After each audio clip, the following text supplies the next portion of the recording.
Assalamualaikum warahmatullahi wabarakatuh. Perkenalkan, nama saya Nuris Aulia Larasati Fahri dengan NPM 162 selaku ketua kelompok dari kelompok kriptografi.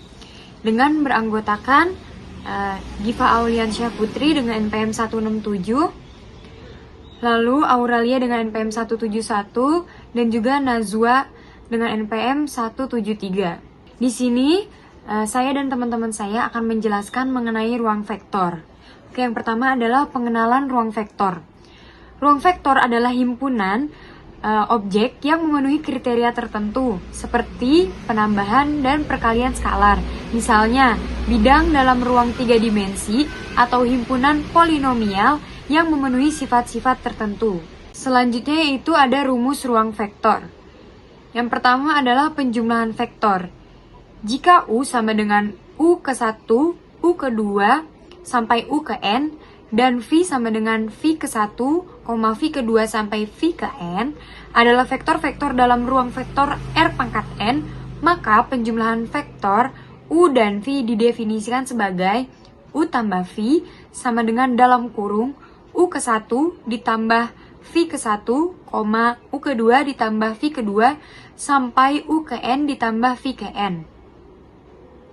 Lalu, rumus yang kedua yaitu perkalian skalar, di mana jika U dalam kurung U ke 1, U ke 2 sampai U ke N adalah vektor dalam ruang vektor R pangkat N, dan K adalah skalar, maka perkalian skalar K dengan vektor U didefinisikan sebagai K kali U dalam kurung K kali U ke 1, K kali U ke 2, sampai K kali U ke N.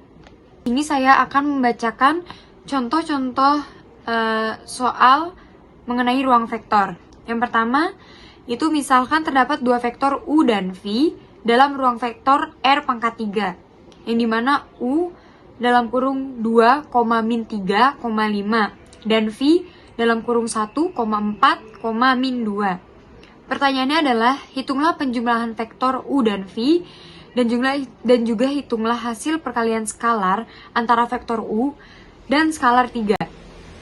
Jawabannya, penjumlahan vektor sama dengan U tambah V sama dengan dalam kurung 2 tambah 1, min 3 tambah 4, 5 tambah min 2, dimana itu adalah rumus yang telah dijelaskan sebelumnya. Ini mana hasilnya adalah 3,1,3. Jadi hasil penjumlahan vektor U dan V adalah 3,1,3. Lalu perkalian skalarnya adalah sama dengan 3 kali U, yaitu dalam kurung 3 kali 2, 3 kali min 3, 3 kali 5. Hasilnya 6, min 9, 15. Jadi hasil perkalian skalar antara vektor U dan skalar 3 adalah 6, min 9, 15. Selanjutnya adalah contoh soal ruang vektor yang kedua.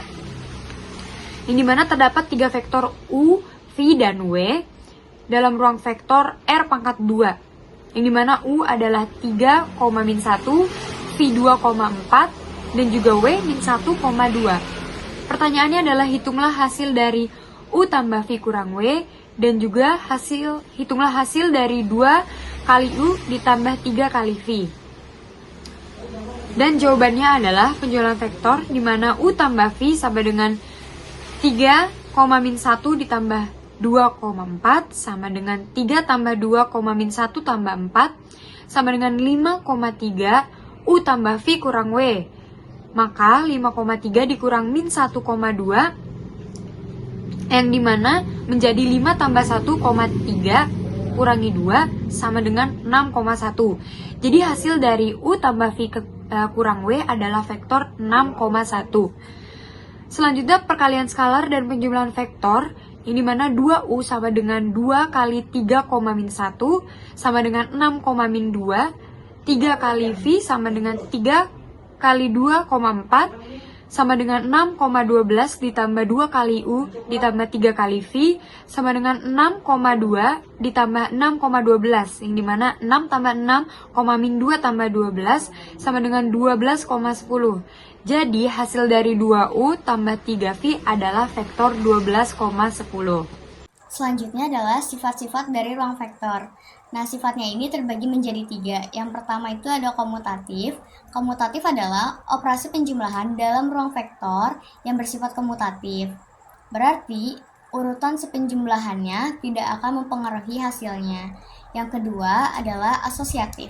Asosiatif adalah penjumlahan vektor dalam ruang vektor yang bersifat asosiatif, yang artinya pengelompokan vektor tidak akan mempengaruhi hasil akhirnya.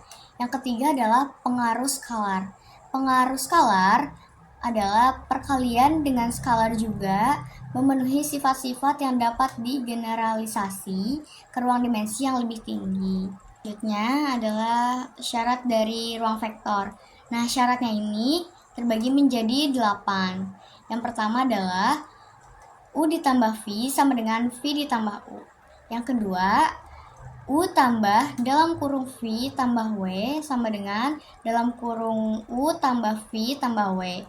Lalu yang ketiga, terdapat 0 di V sehingga 0 tambah U sama dengan U tambah 0 untuk setiap vektor U di V-nya. Lalu yang keempat, untuk setiap U di V terdapat min U di V yang dinamakan negatif U, sehingga U tambah dalam kurung min U sama dengan dalam kurung min U tambah U sama dengan 0. Lalu yang kelima, K dikali dalam kurung U tambah V sama dengan KU tambah KV. Lalu yang keenam, dalam kurung K tambah I dikali U sama dengan KU tambah IU. Yang ketujuh adalah dalam kurung KI dikali U tambah K dikali IU sama dengan I dalam kurung KU. Lalu yang terakhir atau yang ke-8, 1 dikali U sama dengan U. Selanjutnya sumber materi. Yang pertama, bahwa himpunan induk. Subruang vektor merupakan subhimpunan dari ruang vektor yang memenuhi semua sifat ruang vektor. Yang kedua, dimensi yang lebih rendah. Subruang vektor memiliki dimensi yang lebih rendah atau sama dengan ruang vektor yang mengandungnya. Yang ketiga, ada pertemuan dengan 0. Subruang vektor harus selalu mencangkup vektor 0. Kemudian, basis data dan ruang vektor. Yang pertama, jumlah basis data. Banyaknya vektor dalam basis data ruang vektor yang bersifat linearly independent. Yang kedua, dimensi vektor adalah jumlah vektor dalam basis ruang. Selanjutnya, transformasi linear. Yang pertama, mensyaratkan ruang vektor. Transformasi linear bekerja dalam kerangka ruang vektor. Kedua, memetakan vektor. Setiap vektor dalam ruang vektor asal dipetakan ke vektor yang unik dalam ruang hasil. Ketiga, kebijaksanaan linear. Fungsi linear mempertahankan operasi penjumlahan dan perkalian skalar. Dan yang terakhir, ada penerapan ruang vektor di kehidupan sehari-hari. Ruang vektor memiliki banyak penerapan dalam kehidupan sehari-hari, terutama pada bidang ilmu seperti fisika, ekonomi, komputer grafis, dan lainnya. Berikut adalah beberapa contoh penerapannya. Yang pertama, fisika. Dalam fisika, konsep ruang vektor digunakan untuk menganalisa pergerakan objek dalam ruang. Misalnya, posisi objek dalam ruang 3 dimensi dapat dipresentasikan sebagai vektor posisi. Yang kedua, grafika komputer. Dalam grafika komputer, vektor digunakan untuk mempresentasikan posisi, warna, arah cahaya, dan banyak lagi.